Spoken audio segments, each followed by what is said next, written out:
Boa tarde, meus irmãos, boa tarde, minhas irmãs. Estamos aqui na Sociedade de Estudos Espíritas Francisco de Assis, hoje, dia 30 de setembro de 2024, né? Segunda-feira. E nesse horário nós estudamos essa obra, ó, Recordações da Mediunidade, de Ivone do Amaral Pereira.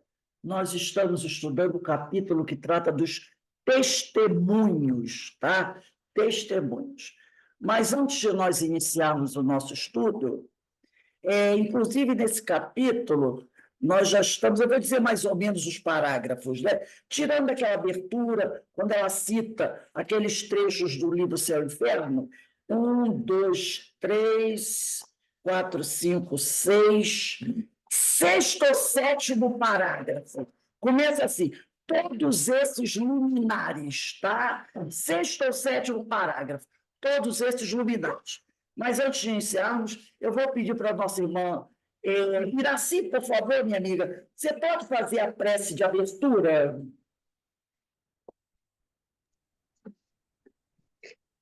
Boa tarde, meus irmãos.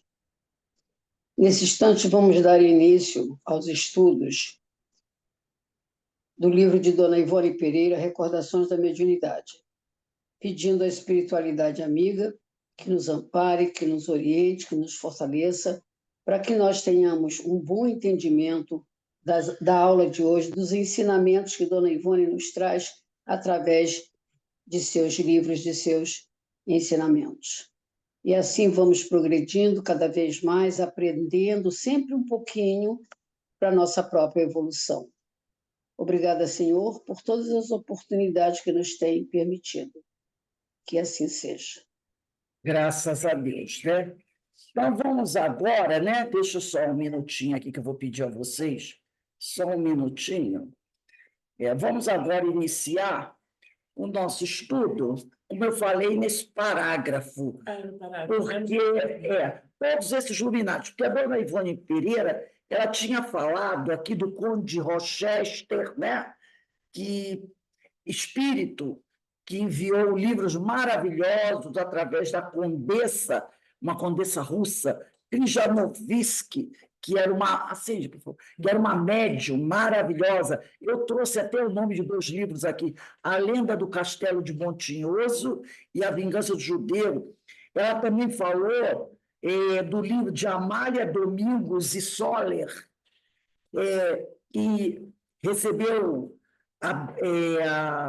o livro Memórias do Padre Germano, né? Uma entidade Padre Germano confiou o episódio de sua vida terrena à médium espanhola Amália Domingos Soler. Falei também do livro Perdoa-te, uma obra maravilhosa, também da mesma médium Amália. Então, ela diz aqui, todos esses luminares do mundo invisível, quer dizer, esses espíritos que mandam livros para a gente, Emmanuel, né? Há 2000 anos, 50 anos depois, e várias outras obras, vários outros espíritos, Victor Hugo, assim como outras individualidades esclarecidas e igualmente iluminadas, são unânimes em repisar que o mundo espiritual é fértil em temas para estudos e análises, e que dramas intensos ali são surpreendidos entre as recordações dos seus habitantes, os quais, muitas vezes, concordam em narrar ao vivo, ou seja, criando cenas sobre o poder da mente, suas passadas peripécias planetárias.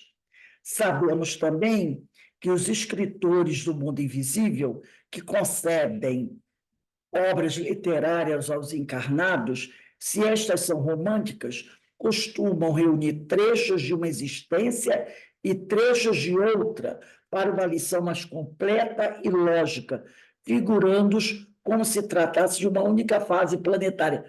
Então, ela está contando aqui que, às vezes, os espíritos, eles pegam, né, trechos de uma vida que eles viveram, trechos de outra vida, misturam e colocam numa obra. Então, quem lê uma obra como essa pensam o quê? Que é uma existência só de um espírito. E às vezes não é. Eles mesclam, né? Como ele diz aqui, costumam reunir trechos de uma existência e trechos de outra para uma lição mais completa e lógica. Fazendo assim, eles aproveitam, né, a oportunidade para trazer para aquele conhecimento mais amplo. Substituem nomes, isso aqui é muito importante. Deslocam datas e localidades, quase sempre com a finalidade de não identificarem as personagens. Por quê?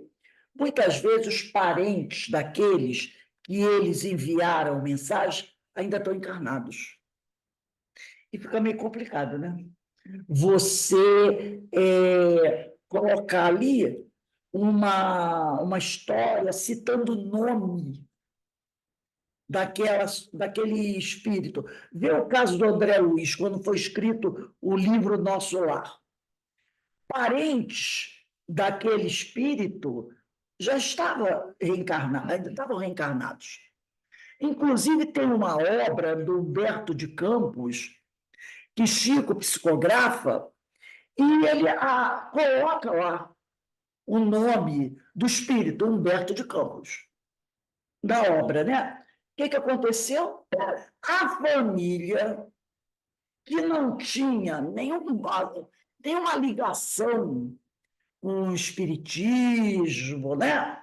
Já tem uma ligação de espiritismo. Inclusive, no início, quando o Chico psicografava, botava o nome de Humberto de Campos, a família até dizia, não tem nada a ver com o Humberto de Campos. Mas, com o passar do tempo, houve um sucesso literário nessa obra do Chico. E aí, o que a família fez? Entrou na justiça querendo os direitos autorais. Porque o Chico colocava obra de Humberto de Campos. Então, inicialmente, a família não queria dizer que não tinha nada a ver com Humberto de Campos, aquela obra. Mas, quando ela começa a perceber que a coisa estava rendendo, a família entrou na justiça. E o juiz dá ganho de causa ao Chico. O que o Espírito Santo fez? Parou de assinar o nome dele, Humberto de Campos. Passou a assinar um codinome, Irmão X. Então, vocês vão ver que tem obras com o espírito Humberto de Campos e depois é o Irmão X. É o mesmo espírito. Mas como foi parar nas barras do tribunal, para evitar futuros problemas, eles passaram a assinar Irmão X, né? Então, o que ela diz aqui? Outra coisa também muito interessante que ele vai dizer aqui, né? Deixa eu estar. Substituem nomes, deslocam datas e localidades para evitar que seja identificado o personagem. Quase sempre com finalidade de não identificarem as personagens. Ampliam a moral da história, adaptando-a aos ensinamentos evangélico-espíritas no intuito de dotarem a obra de finalidade educativa. Por exemplo, quando o livro Memória Suicida ficou pronto, tinha esse problema. O que o espírito Camilo enviou era o relato lá da situação dele. Só que o grande objetivo do livro espírita é o ensinamento, principalmente ensinamento moral. Então, a Ivone precisou deixar essa obra na prateleira do tempo para que Leão Denis desse a essa obra um cunho doutrinário. Porque a história de um suicida você pode encontrar em muito lugar. Inclusive, tem outro livro também, Martírio dos Suicidas, também interessante. Parece que ele é até mais antigo que o livro da Dona Ivone, ou é mais ou menos da mesma época. Mas é um livro interessante também. Mas não adianta a espiritualidade, né, mandar um livro contando um drama. Lembra do Beletrista? Dramas como o do Beletrista, tem uns montes. Hoje em dia, então, né, o amor por uma mulher, aí, por acaso, aquele casal não pode ficar junto, aí um se suicida, um vai embora, um trai o outro. Esses dramas, tem um monte. Mas o que importa para o livro espírita é o ensino. Então, Leon Denis vai fazer uma revisão no livro Memória Suicida para dar esse cunho, né, evangélico espírita, ainda mais num livro com um tema desse, né? Então, é o que ele diz aqui, ampliam a moral da história, adaptando-a aos ensinamentos evangélicos espíritas.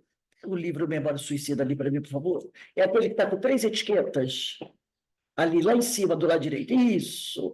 Né? Então, daqui. Esse é o grande objetivo. Porque se a gente observar bem, o autor do livro, né, que é o Camilo, ele não é espírita. Ele não era espírita. Ele não era nem um homem religioso. Então, a história dele, ela ali simplesmente pura, o que ele pode trazer para a gente do ponto de vista moral, do ponto de vista evangélico? Então, foi preciso, né? Foi preciso que Leandro, inclusive, tem aqui no prefácio que eu trouxe para vocês, eu peguei aqui, né? Um prefácio do André Luiz, onde ele diz aqui, ó, ele vai dizendo assim, prefácio da segunda edição, revisão criteriosa impunha-se nesta obra, que é Memória Suicida, que há alguns anos me fora confiada para exame e compilação em virtude das tarefas espiritualmente a mim subordinadas. O texto é do Leon Denis. Como da ascendência adquirida sobre o instrumento mediúnico ao meu dispor. O instrumento mediúnico era a Ivone, tá? Filo, todavia, algo extemporaneamente, já que me não fora possível fazê-lo na data oportuna. Ele vai fazer isso em 4 de abril de 1957, por motivos afetos mais aos prejuízos das sociedades terrenas contra que o mesmo instrumento se debatia, do que a minha vontade de operar e atento do cumprimento do dever. E a revisão se impunha, tanto mais quanto, ao transmitir a obra, me fora necessário avolumar de tal sorte as vibrações ainda rudes do cérebro mediúnico, operando nele possibilidades psíquicas para a captação das visões indispensáveis ao feito, que ativadas ao grau máximo que aquela seria possível comportar, tão excitadas se tornaram que seriam quais catadupas rebeldes, nem sempre obedecendo com facilidade à pressão que lhes fazia, procurando evitar excessos de vocabulário, acúmulos de figuras representativas, os quais somente agora foram suprimidos. Então, ele ainda teve que lidar com o instrumento, com a médium, que ainda não estava muito bem adequada ao intercâmbio, à ligação com ele.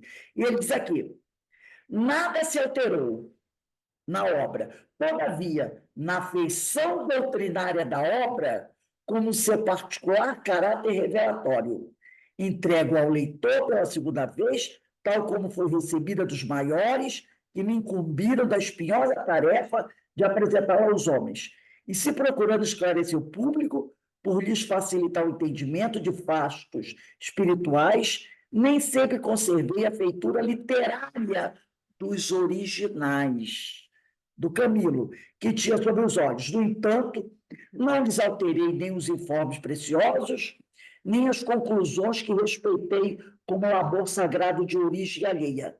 Que medite sobre essas páginas, leitor, ainda que duro se torne para o teu orgulho pessoal aceitá-la. E se as lágrimas alguma vez rociarem tuas pálpebras, a passagem de um lance mais dramático, não recalcitres contra o impulso generoso de exaltar teu coração em prece piedosa por aqueles que se estorcem nas trágicas convulsões da inconsequência de infrações às leis de Deus, né? Então, ele deu à obra o caráter doutrinário, que não tinha, porque o Camilo não tinha nada a ver, ele não tinha nenhum conhecimento doutrinário. Então, ele precisou preparar a obra para que ela realmente trouxesse para a gente esse ponto evangélico doutrinário, né? É o que ela diz aqui.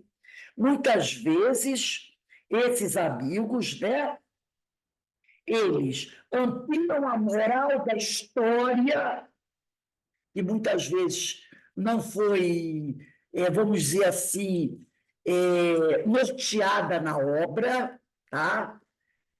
E eles botam a obra de um cunho moral para quê? Para adaptar aos ensinos evangélicos espíritas, no intuito, né, de dotarem a obra de finalidade educativa. Afinal, uma obra espírita tem que ter uma finalidade educativa. Aí ele vai dizer aqui, enxertam frequentemente noticiário espírita autêntico da obra da época para fins de propaganda, tal como vemos no conto Paralítico de Kiev, a nossa faculdade, concedido pelo espírito Leão Tolstói, sem, contudo, alterar a essência do caso, na sua construtora veraz. Enfeitam personagens e ambientes, transportando algumas vezes para a aristocracia, concedendo-lhe títulos nobiliárquicos por não ignorarem que tais detalhes possuem magia de melhor atrair a atenção do leitor, encantando com uma arte toda especial, muito embora algumas personagens fossem realmente antigas, figuras da nobreza. Então, eles dão assim, enfeitam um pouco a obra para que ela fique mais interessante, né? E nos atraia a atenção. Vale aqui relembrar certas confidências do nosso grande amigo espiritual, Camilo Castelo Branco, que, referindo-se à sua obra mediúnica, O Tesouro do Castelo, a nós ditada, afirmava que o espaço se achava repleto de entidades da categoria moral do barão André Januário, personagem central da dita obra, e que ele, Camilo, não tinha necessidade de criar ficções para ditar obras mediúnicas, porque tanto no além como na terra havia temas verídicos excelentes à sua disposição. O que lhe faltava eram médios, né, que se submetessem às disciplinas necessárias ao certame. Então, como diz o outro, né? Falta de história que não é. Falta de drama é que não tem, é que não é. Nem no plano espiritual aqui na Terra. Drama tem, e muitos dramas, mas faltam médios preparados para receber de forma adequada essas mensagens, né? Então, diz aqui, para o literato, portanto, mas principalmente para o literato desencarnado, um ponto de referência, pequeno acontecimento da vida real, do cidadão terreno, da entidade espiritual, bem estudado e analisado, poderá transformar-se em formosa obra educativa espírita. E é o que vemos acontecer com os nossos escritores do além, que não têm necessidade de inventar os romances que dão aos seus médios, porque, vasculhando a sociedade terrena e o mundo invisível, encontrarão acontecimentos dignos de serem imortalizados num livro. Então, eu achei interessante quando ela disse aqui, ó, para o literato, portanto, mas principalmente para o literato desencarnado, um ponto de referência, pequeno acontecimento da vida real, do cidadão terreno, da entidade espiritual, estudado e analisado, poderá transformar-se em obra educativa espírita. Então, às vezes, o que o amigo espiritual traz para a gente não é aquele drama, aquela história que durou 30 anos. ele traz um fato acontecido com o personagem, um fato contundente. Então, ele pega aquele fato e transforma numa obra. Entendeu? Então, às vezes, ele não pega, na obra que ele escreve, ele começa ali contando que o cidadão nasceu em tal data, viveu 30, 40 anos, morreu assim, assim. Não, ele pega um fato da vida dele, um fato importante. E, a partir daquele fato, ele vai enxertando coisas. Enxertando coisas. E aumentando aquela história, mas com questões morais, com ensinamentos. Então, eu achei muito interessante isso que ele colocou aqui, né? Quando ele diz um ponto de referência, pequeno acontecimento da vida real, do cidadão terreno ou da entidade espiritual, bem estudado e analisado, poderá transformar-se em formosa obra educativa. Né? Um fato, por exemplo, no caso, que ela até vai narrar aqui, né? Alguém cometeu um crime e depois se suicidou. Então, ele fica sabendo desse fato. Não, aquele espírito ali tinha uma vida X, cometeu um crime e depois se suicidou. Eu quero é isso aqui, esse fato. A pessoa vivia bem, um dia, por alguma razão, comete o crime, depois se suicida. Então, ele pega esse fato, e em cima desse fato, ele vai criar uma obra. E vai enxertar essa obra de ensinamentos morais. É isso que é importante para a gente, né? Então, ele vai dizer, ele vai continuar aqui. As belas letras possuem recursos expressivos para, sem se afastar da verdade, apresentar literatura romântica atraente que poderá ser considerada como biografias de personagens que realmente existiram sobre a Terra. O Espiritismo, cuja missão é influir para renovar. Parou o que ele diz aqui? Vamos sublinhar.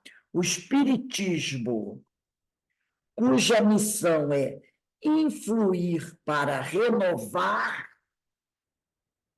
melhorando todos os seres da sociedade, criou uma literatura nova, modelar, e a sua atual bibliografia mostra dignamente que poderá ele ainda realizar futuramente nesse delicado setor.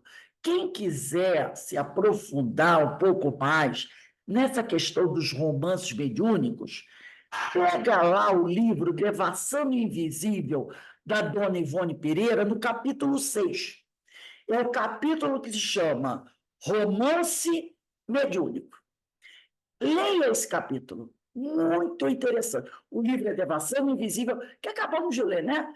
Capítulo 6, que trata dos romances mediúnicos, que a dona Ivone vai dar uma aula sobre esses romances mediúnicos. Continuando aqui. O relatório que se segue ao presente exórdio é como se fosse um prólogo, né? Por nós vivido intensamente, consta nos arquivos do nosso longo desempenho mediúnico, registrado também em nosso coração, como uma das mais difíceis fases de nossa carreira mediúnica.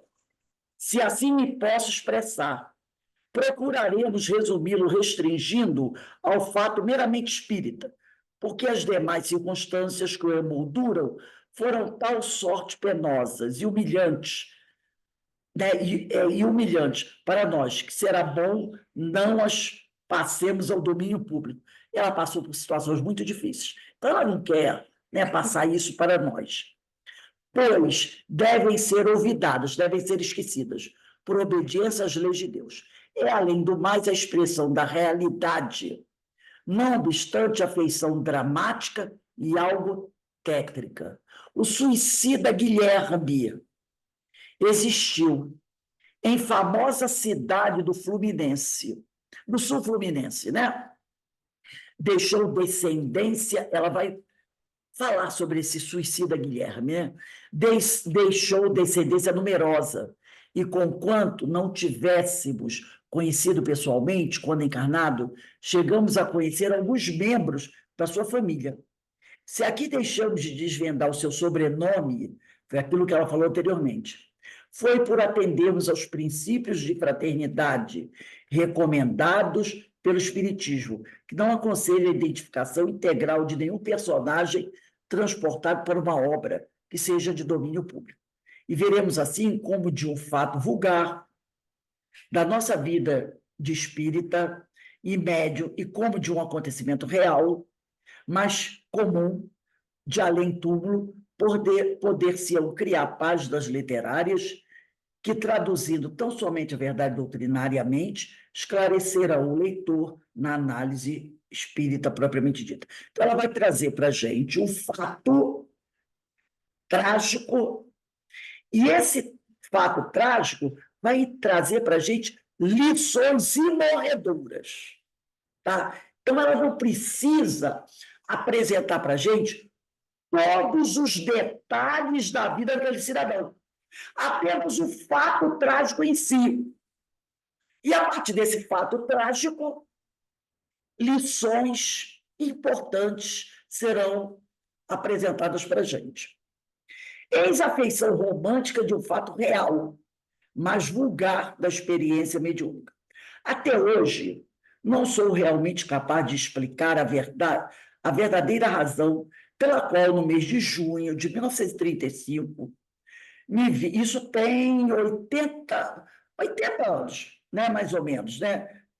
Não, 90 anos, quase 90, né? Não, quase não vai fazer 90 anos em junho do ano que vem.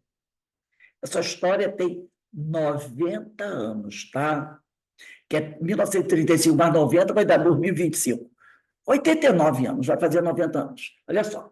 Até hoje não sou realmente capaz de me explicar a verdadeira razão pela qual, no mês de junho de 1935, me vi desembarcando na estação da antiga Estrada de Ferro Leopoldina, Rio, né? Na cidade fluminense Petrópolis. Petrópolis é considerada a cidade fluminense. Ela veio para cá. A história aconteceu aqui em Petrópolis. Duas explicações costumam aflorar o meu pensamento de me abandono, né? Desculpe, duas explicações costumam aflorar o meu pensamento se me abandono a recordar o imprevisto por mim vivido naquela localidade alcunhada de Cidade das Hortênsias. Petrópolis era conhecida como Cidade das Hortênsias. Ainda tem algumas, né? Mas não muitas. Não tinha muita, né? Pela maviosa, quer dizer, maravilhosa sensibilidade de um grande, inesquecível poeta. Foi um grande, inesquecível poeta que deu esse nome de Cidade das Hortênsias. Necessidade de uma peregrinação expiatória do meu... Então, ela veio para Petrópolis por necessidade de uma peregrinação expiatória. Então, ela não veio para cá para curtir as hortênsias de Petrópolis. Ela veio por uma necessidade de uma peregrinação expiatória do meu espírito, que gravemente infringir os códigos divinos em encarnações passadas. Plural, não foi uma só, tá? Foi em encarnações passadas, com o ato do suicídio. Então, ela aqui está dizendo que ela se suicidou algumas vezes. E reparações melindrosas no setor de assistência fraterna a companheiros de infortúnio desencarnados por suicídio. Então, na verdade, é uma pergunta que ela faz, né? Ela diz aqui, a necessidade de uma peregrinação expiatória do meu espírito, que gravemente infringir os códigos divinos em encarnações passadas, com ato de suicídio e reparações melindrosas no setor de assistência fraterna a companheiros de infortúnio desencarnados por suicídio, ela está perguntando se foi por isso, mas depois ela vai confirmar que foi. Se outrora, como suicida, que também eu teria sido, me vi socorrida por almas generosas do espaço, que também eu teria sido, do espaço, as quais me ajudaram o reerguimento moral, pelo amor de Deus, a lei suprema de mim exigiria agora que, por minha vez, eu socorresse a outrem, pois sabemos que essa lei determina a solidariedade entre as criaturas de Deus, e jamais receberemos favores ou auxílio de outrem sem que, posteriormente, deixemos de transmiti-los também à pessoa do próximo. Quer dizer, se ela foi muito ajudada para, né, se recuperar, fica ali para mim, para se recuperar, ela tem agora a obrigação de também dar a cota de contribuição, né? Então, façais ao outro que gostaria que tivesse feito a você. Quer dizer, já que você foi muito ajudada na sua recuperação, ela tinha o dever agora de ajudar outros irmãos que também estavam passando pelo mesmo problema que ela passou. Aí diz aqui, a residência que me deveria hospedar aqui em Petrópolis, na cidade de Petrópolis, localizava-se em bairro Sombrio. Na realidade, hoje, é a Avenida Barão do Rio Branco, que é uma avenida muito bonita, muito arborizada.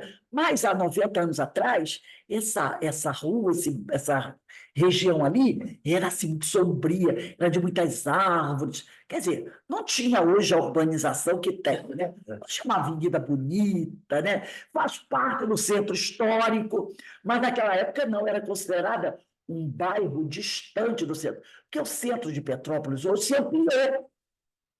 Vários outros bairros foi anexado e considerado centro histórico. Mas, naquela época, o centro histórico devia ser só ali, a Rua do Imperador. Hoje, não. Várias regiões passaram a integrar esse centro histórico. E a Avenida Barão do Rio Branco é uma delas.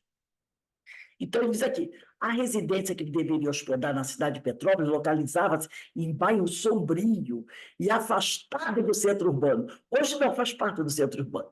Nas proximidades de um convento da Ordem das Carmelitas, que ainda existe até hoje, e de um seminário da Ordem de São Vicente de Paulo. O seminário, o prédio ainda existe do lado da Faculdade de Medicina, mas hoje é um hotel. Foi vendido o prédio do seminário e se transformou num hotel.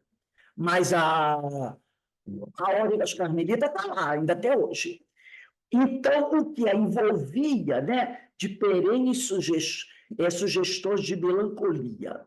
Então, o bairro era muito melancólico, muito sombrio, tinha esses dois seminários, né, o convento perto. Então, era uma coisa assim, para ela, muito sombria, isso há 90 anos atrás. Era romântica e sugestiva, portanto, a casa, né?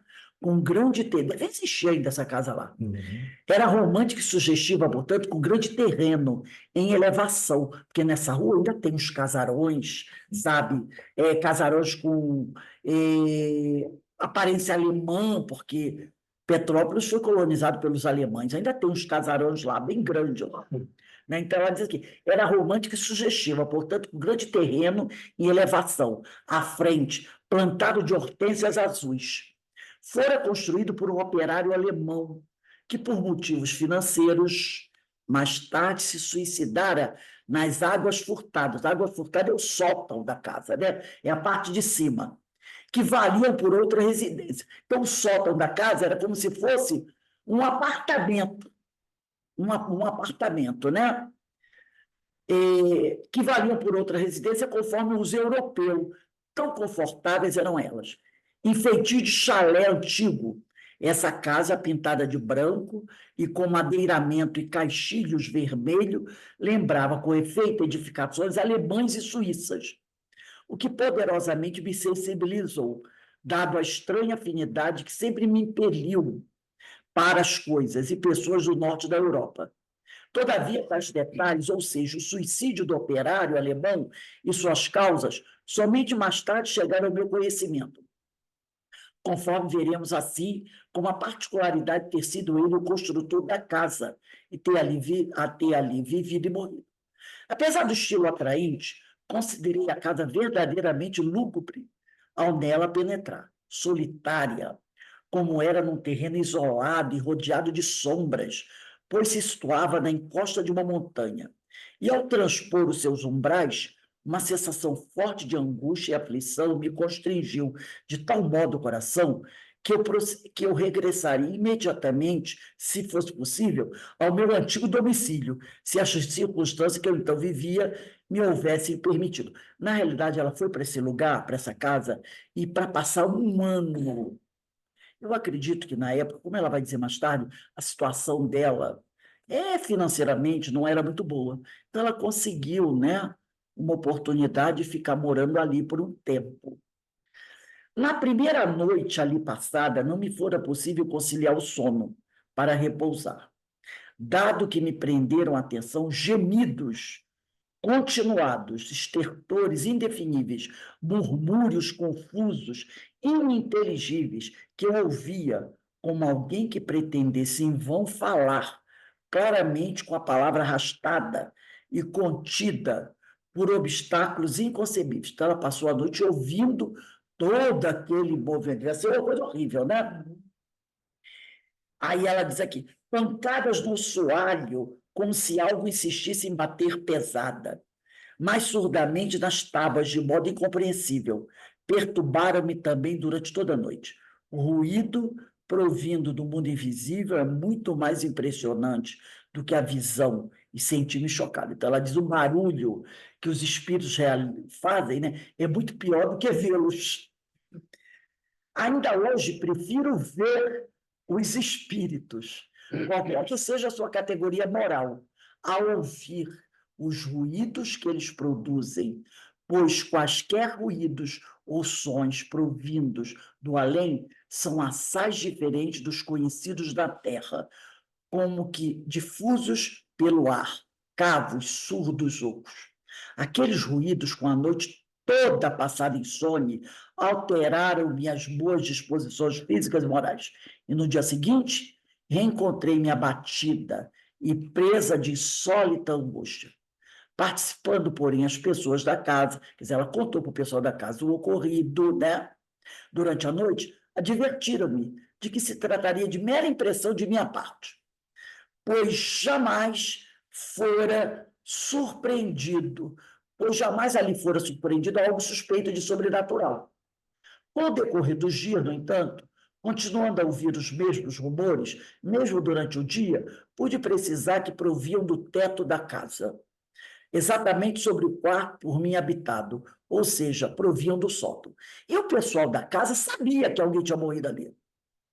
Sabiam que o dono da casa tinha morrido, tinha se suicidado, mas acharam que isso é bobagem, não tem nada disso, não.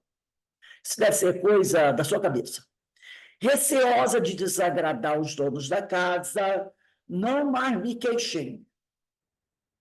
Mas a título de reconforto moral para a angústia que me oprimia, voltei a estudar diariamente o Evangelho segundo o Espiritismo. Como era velho hábito, entreguei-me às preces que ali se encontram, o que desde a infância fazia com respeito fervor. Passei a definhar e minha saúde alterou-se. Claro, ela não conseguia dormir à noite, enquanto dores de cabeça constantes me impediam de dormir. Durante a noite, noites consecutivas, a pressão arterial baixara consideravelmente.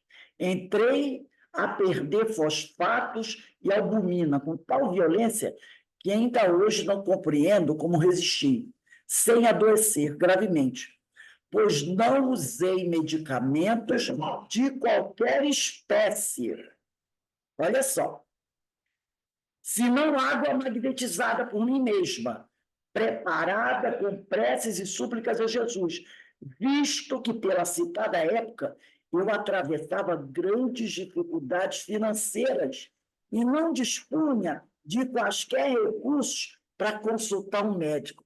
A situação financeira dela era tão ruim, naquela época não tinha SUS, né, gente? Que ela não tinha dinheiro para pagar o médico. Por isso que eu acho que ela foi para aquele lugar, porque ela não deveria ter lugar onde morar. E alguém pode ter oferecido a ela ficar morando lá naquela casa sem precisar, entendeu? Arcar com despesas. E como a situação financeira dela estava muito difícil, ela foi. Tanto que ela ficou um ano lá. E ela não foi para lá para atender a nenhuma pedido de um irmão espírita que estava passando por alguma situação financeira, entendeu? Por isso que aqui no início ela diz assim, deixa eu achar um pedacinho, quando nós. Quando ela disse assim, logo lá no primeiro, segundo parágrafo do texto, quando ela diz assim, o parágrafo assim, o relatório que se segue, eu vou pular umas linhas, quando ela diz assim, ó, procuraremos resumi-lo, o fato acontecido, restringindo ao fato meramente espírita. Ela só vai contar a história, essa história que ela vai contar, ela diz aqui, que eu vou resumir esses fatos aqui, restringindo ao fato meramente espírita. Porque as demais circunstâncias que o emolduram foram de tal sorte penosas e humilhantes para nós, que será bom não as passemos ao domínio público. Pois, né, pois os devem ser olvidadas por obediência às leis de Deus. Quer dizer, ela está querendo dizer o que aqui? Que ela vai contar, vai registrar aqui apenas o fato que ela vivenciou quando esteve em Petrópolis, apenas vai se preocupar com a questão doutrinária, com o fato espírita. Ela não vai contar os motivos que a levaram a Petrópolis. Entendeu? Ela não vai contar para a gente, eu vim para Petrópolis por causa disso, disso, disso, disso. E aí, na casa, aconteceu isso. Ela disse, eu vou, tipo assim, eu vou atacar só o fato espírita. Eu não vou contar os motivos que me levaram a Petrópolis, porque ela diz aqui, ó, porque as demais circunstâncias que emolduram esse fato que ela vai nos narrar é de tal sorte penosa e humilhante para nós. Entendeu? Ela não vai contar a razão pela qual ela foi para Petrópolis, e os fatos que aconteceram do ponto de vista mediúnico. Ela vai contar só os fatos mediúnicos. Quando eu estava em Petrópolis, aconteceu isso. Mas ela não vai contar por que ela foi para Petrópolis. Que ela achou muito, que para ela era muito aflitivo, era penoso e humilhante. Por que ela considera o fato penoso e humilhante? Porque ela devia estar passando um problema financeiro muito grave. Não tinha onde ficar. Ela trabalhava em quê? Ela fazia. Ela trabalhava se costurando, bordando. Não tinha uma profissão assim, né? Era bordadeira, costureira. E ela devia estar O que passando. aparecia, né? O que aparecia, ela fazia. Então, ela estava passando por uma situação muito penosa.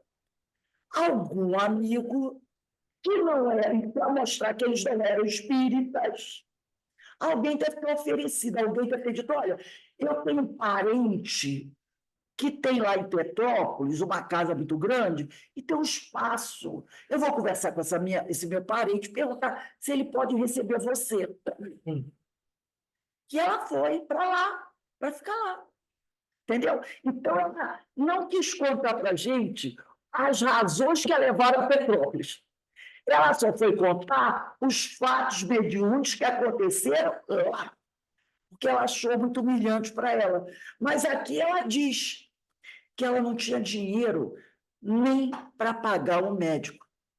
Ela ficou muito doente, e não tinha como comprar e pagar uma consulta médica e adquirir remédio. E você vê, a família era tanto assim destacada dela que ela não pediu ajuda à família para pagar uma consulta médica para ela.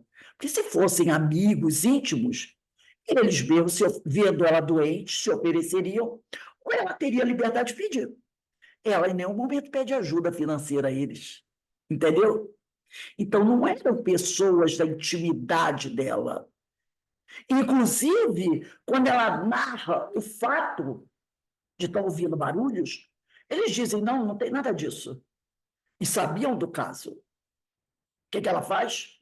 Ela não insiste para não desagradar aquelas pessoas que estavam dando a ela um teto para morar.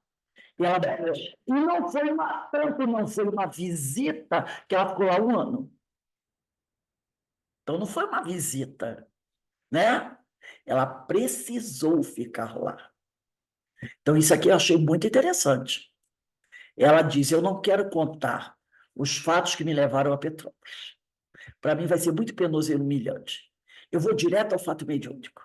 O que aconteceu quando eu estava lá, né? E aí é quando ela diz: eu atravessava grandes dificuldades financeiras e não dispunha de quaisquer recursos para consultar o médico.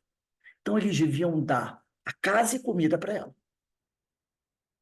Ela estava morando de favor. E aí tem uma notinha aqui da autora. Ela diz assim: por mais estranho que pareça, a verdade é que a atuação de um espírito sofredor sobre um sensitivo poderá levá-lo à perda de fosfatos e albumina, conduzindo a grandes depressões nervosas. Então, a gente vê, né, aqui como foi difícil a vida para a dona Ivone Pereira. Ela não foi para lá para visitar, ela não foi lá convidada, ela foi até lá porque alguém do convívio dela deve ter intercedido junto a uma família para oferecer para ela um teto durante algum tempo, porque ela não tinha onde ficar. E a família tanto não era íntima dela, que eles não se preocuparam quando viram ela doente em oferecer um médico, um remédio para ela. E nem ela pediu, para não desagradá-los. Como, da mesma forma, quando ela falou com eles que tinha alguma coisa errada, eles simplesmente disseram: não, não tem nada de errado aqui, não. Então, ela, né? A gente vê a dificuldade da dona Ivone em alguns momentos da vida dela, né? Então, a gente percebe o quê? Não era moleza, não. A vida dela não foi um mar de flores, não. Muito pelo contrário. Então, vamos colocar a data aqui, a próxima, hoje são dia 30, dia 7. 7/10, a gente vai continuar aqui, ó. Visitei o sótão que se conservava desabitado. 7/10. É onde muito interessante isso aqui e vai trazer para a gente muitos ensinamentos, né? E também a gente vê aqui, né, a humildade dela, apesar de ser uma situação difícil. Eu tinha pedido a vocês o Consolador, deixa guardadinho que a gente vai precisar. Mas ela, né, precisava, teve que se submeter, né? Mostrar-se humilde para passar por aquele momento difícil. Porque é muito humilhante, né? Ela foi, né? Tanto que ela fala uma situação de. Eu não quero nem contar aqui, porque a situação foi muito penosa e humilhante para mim. Eu não quero nem contar. Eu só vou direto ao problema mediúnico. Deixe isso de lado. Eu não quero contar para vocês, eu não quero que vocês saibam. Direito dela, né? Direito dela. Mas a gente deduz. Você ficar numa casa 1 ano com pessoas que você não tem intimidade, e ela ficou, depois a gente vai ver isso, vou dando só um spoiler, numa área da casa distante de onde a família ficava. Né? Então, não era coisa assim, não era realmente visita, né? Não era uma visita. Mas ela conseguiu superar tudo isso e, graças a Deus, cumpriu com a missão dela, né? Então, meus irmãos, nós vamos encerrando aqui essa nossa reunião da noite de hoje, agradecendo a Deus, agradecendo muito a Jesus, esse depoimento de Dona Ivone, que nos ensina muito, muito, muito, muito, e a gente tem, realmente, e ela vai falar muito aqui do capítulo 6, o Cristo Consolador, né? Vamos adotar esse capítulo, como diz a Dona Ivone, para os nossos momentos de dificuldade, porque era o capítulo que ela se prendia, quando a situação ficava muito difícil, desesperadora, era no capítulo 6, o Cristo Consolador, do Evangelho segundo o Espiritismo, que ela lia, relia, relia, para dar a ela aquela força que ela tanto precisava para enfrentar esses momentos de maior dificuldade. Que Deus nos abençoe, que Deus nos ampare, e eu convido a vocês, né, para a nossa palestra pública, que vai acontecer às 18h40, e o tema é: o Espiritismo nos esclarece sobre quem somos e a vida futura. Suicídio não é solução, com a nossa amiga Andressa Sabala, tá bom? Um beijo aí no coração de todos. Daqui a pouco a gente está de volta.